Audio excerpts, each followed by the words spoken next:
Hello everyone. In this session, I am going to explain about Excel syntax. A formula in Excel is used to do mathematical calculations.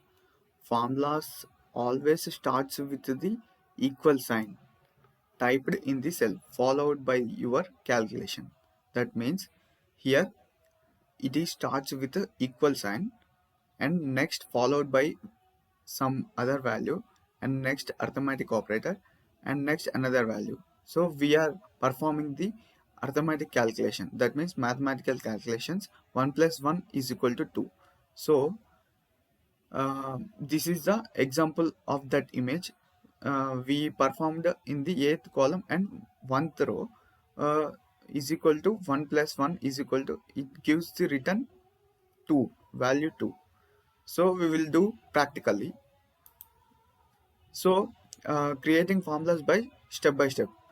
So select any cell. Select any cell means I am selecting the 8th row and 8th column cell. So type the equal sign.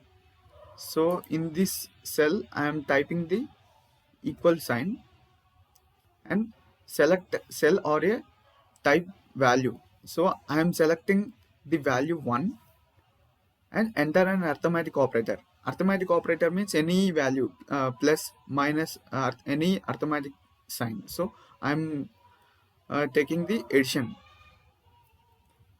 and again select another cell or type value, and I am selecting the value 1 and press enter. So it is performed the arithmetic calculation. 1 plus 1, see here on the top, which is showing is equal to 1 plus 1.